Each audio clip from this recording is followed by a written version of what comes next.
सभी को नमस्कार। स्वागत है आपका आपके अपने YouTube channel study with GD में। तो आज हम राजस्थान की प्रमुख लोक कलाओं फोक आर्ट के बारे में पढ़ने वाले हैं।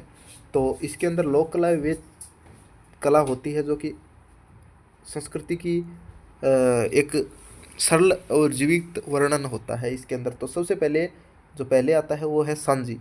सांझी है वो दशहरे से पूर्व श्राद्ध पक्ष में मनाई जाती है।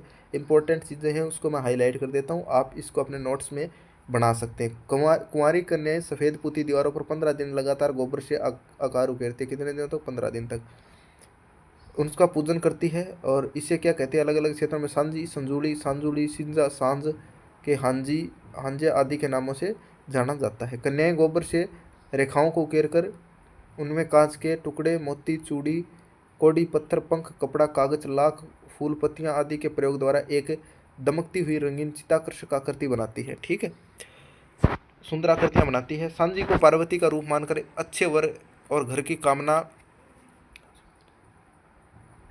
के लिए कन्याएं पूजन करती है। पहले दिन से 10वें दिन तक एक या दो प्रतीक ही प्रतिदिन बनाए जाते हैं, किंतु अंतिम 5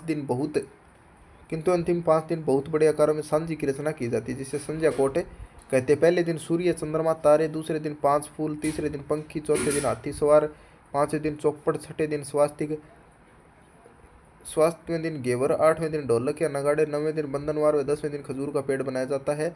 आखिरी 5 दिन संध्या कोट बीच सबसे बड़े आकार में सांझी माता व मानव पशु पक्षी प्रकृति आदि का इसमें अंदर क्या किया जाता है? चित्रण किया जाता है।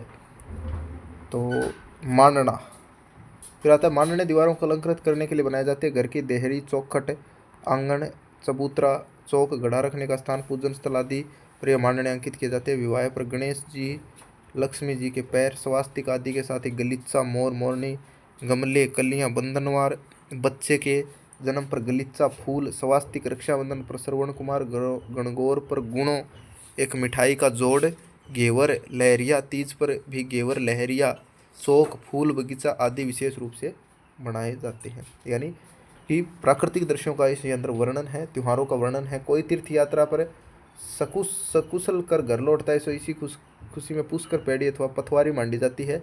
कोई खुशी में घर लौटता है, यानी कोई तीर्थ यात्रा करके आता है, धार्मिक यात्रा करता है, तो पुष्कर पेड़ी और पथवारी मांडी जाती है। मांडना में त्रिकोण, चतुष्कोण, षटकोण, अष्टकोण, व्रत आदि आकृतियाँ भी बनाई जाती है। यह मांडने सरल होते हुए भी अमूर्त व ज्यामितीय शैली का अद्भुत सम्मिश्रण है। फिर इसके बाद आती है फड़। सबसे बड़ी फड़ किसकी है? देवनारायण जी की। तो भीलवाड़ा के शाहपुरा कस्बे में छिंपा जाति के जोशी चितेरों द्वारा पट चित्रण किया जाता है। और इसके जो प्रमुख है वो कृपाल श्रीलाल जोशी है, वो इसके प्रमुख चित्रकार है। ये क्वेश्चन आपके हर एग्जाम में पूछा जाता है। और फड़ बोम्पो के लिए निर्मित की जाती है। और एक आपको बात बतानी थी कि राजस्थान जो कांस्टेबल है उसके लिए हम सीरीज शुरू करने वाले हैं आगे। आपके जो राजस्थान जीके है उसके अंदर आपके बुक रिव्यू और सिलेबस का डिस्कशन भी विस्तार में करेंगे, तो आप हमारे साथ जुड़े रहिए। फड़ बोम्पो के लिए निर्मित की जाती है। बोम्पे फड़ को लकड़ी पर लपेटकर गांव-गांव जाकर पारंपरिक वस्त्रों में रावण अतः जंत्रवादी यंत्र की धुन के साथ कदम थिरकाते हुए इसका वाचन करते हैं। ठीक है, लोक नाट्य किए जाते हैं। वादन, मौखिक साहित्य, चित्रकला और लोक धर्म का एक अनूठा संगम है। और इसके अलावा यहाँ पे छोटी बड़ी फड़ है। सबसे बड़ी देवनारायण की फड़ है, जैसे देविया नीली, देव लाल रंग विशेष रंग होते हैं। राक्षस काले, साधु श्वेत या पीले और सिंदूरी व लाल रंग शौर्य व वीरता के प्रतीक है। फड़ के लिए सर्वप्रथम छोटे अतकते 2 सूती कपड़ों, रेजी या रेजी क्या है? फड़ के कपड़े हैं। गेहूं या चावल के मांड में गोंद मिलाकर कलफ लगाया जाता है। ठीक है, सतह तैयार होने पर उसे घोटकर समतल किया जाता है। ये इस प्रकार से गेरू, हिरमिच, जंगाल, हरतल, पेवड़ी, सिंदूर, सिंगुल, काजल, चूना, नील आदि का प्रयोग किया जाता है। ये किससे संबंधित है? रंगों से संबंधित। सर्वप्रथम सिंदूरी रंग शरीर में, फिर हरा व लाल रंग कपड़ों में, भूरा वास्तु निर्माण में, अंतिम रेखाएं खुलाई केवल काले रंग से की जाती है। पान्ने क्या होते हैं कि देवी देवताओं के चित्र होते हैं। आपको इतना याद रखना है। और आप 10-10 रुपए की जो फ़ोटो लेके आते हैं बाजार से कई बार दीपावली के अवसर पर, तो वो भी पान्नी, श्रीनाथ जी का पान्ना सर्वाधिक कलात्मक और 24 श्रृंगारों का इसके अंदर चित्रण होता है। ये इस प्रकार से आपको ज़्यादा इसके अंदर डिटेल के अंदर आपको नहीं जाना है। फिर इसके बाद में कावड़ आपको पता है कि श्रावण मास के अंदर शिव की कावड़ लाई जाती है। तो कावड़ बनाने का कार्य कहाँ किया जाता है? चित्तौड़गढ़ जिले के गांव में खरादी यानी खातियों का क्या है, पुश्तैनी व्यवसाय है। चित्तौड़गढ़ जिले के बस्सी गांव में, एक बस्सी जयपुर में भी यहाँ के पारंपरिक कलाकार मांगीलाल मिस्त्री है, अपनी कावड़ परंपरा को सुरक्षित रखते हुए नए प्रयोग किए हैं। और ये कावड़ के बारे में आगे आपको ये मंदिरानुमाय कला करती है, ये आपके काम का नहीं है, आपको इंपॉर्टेंट चीज़ें हैं वो हाईलाइट करके मैं बता दूँ। तो इनमें महाभारत रामायण कृष्ण लीला के विभिन्न चित्रों और घटनाओं का विवरण होता है। तो हनुमान, ब्रह्मा, लक्ष्मी, गरुड़, लोक देवताओं जैसे बाबू जी, रामदेव जी, हरिश्चंद्र, गोपी चंद भर्तृहरि को कथानुसार कावड़ में चित्रित करते हैं। अब इसके अंदर आता है पहले गोड़ लिया। क्या आप जानते हैं गोड़ लिया क्या है? तो गोड़ लिया क्या है कि पशु के शरीर पर विविध प्रकार की आकृतियों के बड़े कलात्मक दाग दिए जाते हैं। यानी यह दाग चुराए गए पशुओं की शिनाख्त के अतिरिक्त सामान्य पहचान के लिए भी दिया जाता है। दागने की क्रिया अटेरना तथा दाग के निशान गोड़ लिए कहलाते हैं, यानी गोदना। कोई भी पशु पशु के दाग लगाया जाता है, ठीक है। तो दागने की प्रकृति के विविध उपादान, धार्मिक आस्थाओं के प्रतीक चिन्ह, मानव आकृतियों, विविध कृषि उपकरण तथा दैनिक आवश्यकता की वस्तुओं के विभिन्न अंकों का समय में यह दाग लोहे के सिरिये, मिट्टी की ढकनी, लोहे, पित्तल के अक्षर अथवा किसी वृक्ष विशेष की डाली को गर्म कर दागे जाते हैं। सांझी कला डॉक्टर कहानी बानावत पृष्ठ 18 से लिया गया। तो गोड़ लिया इंपॉर्टेंट है, आपके एग्जाम में पूछा जाता है। यानी पशुओं को दागना, दागना होता है पशुओं को कोई लोहे या मिट्टी की ढकनी आदि से गर्म करके। फिर इसके अंदर आता है मेहंदी। राजस्थान में मेहंदी प्राचीन काल से प्रचलन में है। सबसे पहले इसके अंदर आती है कि मेहंदी प्रसिद्ध कहाँ के? सोजत व मालवा की मेहंदी मारवाड़ में बहुत प्रसिद्ध है। मेहंदी शुभ अवसरों पर लगाई जाती है और विविध प्रकार के अलंकरण बनाए जाते हैं। दिवाली पर पान, हथड़ी की बांध, शंख, पगलिया, लक्ष्मी जी के पैर को पगलिया कहा जाता है।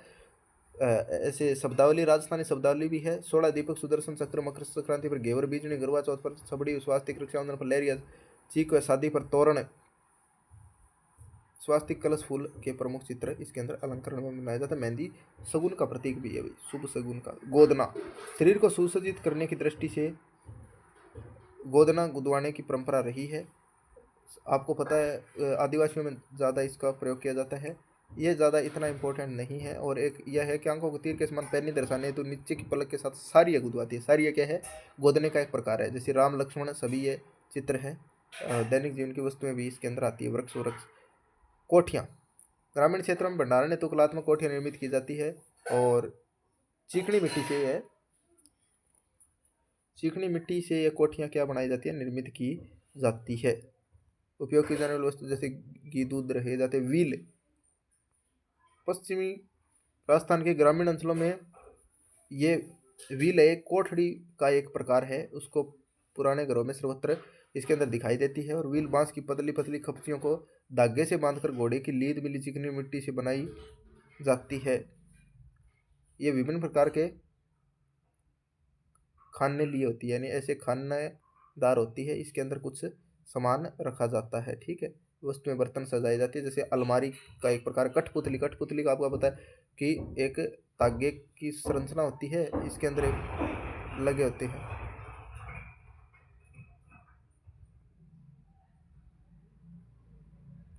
दागा पुतली शैली राजस्थान की देन मानी जाती है। सिंहासन बतीसी, पृथ्वीराज संयोगिता और अमर सिंह राठौड़ की कठपुतली का खेल काफी प्रसिद्ध है। सन 1965 में रोमानिया में आयोजित तृतीय अंतर्राष्ट्रीय कठपुतली समारोह उदयपुर के भारतीय लोक कला मंडल के कलाकारों ने राजस्थान की इस कला में विश्व का प्रथम पुरस्कार प्राप्त कर तहलका मचा दिया था।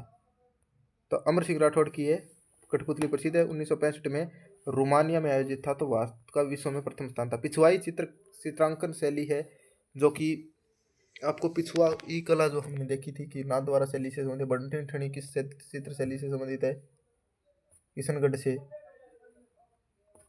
जमनादास, छोटेलाल बक्सर और नंदलाल चित्र शैली किससे संबंधित है? तो ये बीकानेर। जयपुर राज्य के उस कारखाने का नाम बताइए जहाँ कलाकार चित्र और लघु चित्र बनाते थे। पक्षियों को महत्व देने वाली चित्र शैली है बूंदी शैली में चित्र पशु पक्षियों के बहुत है। सांझी का संबंध किस देवी से? पार्वती से। फड़वाचन का कार्य कौन करते हैं? भोंपे मांगीलाल मिस्त्री की प्रसिद्धि का जो क्षेत्र है वो क्या है? कावड़ है। फड़ से संबंधित श्रीलाल जोशी किस जिले के निवासी है? तो ये जो फड़ से संबंधित श्रीलाल जोशी है ये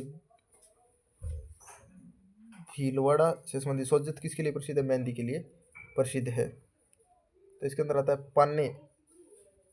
पान्ने होते हैं क्या?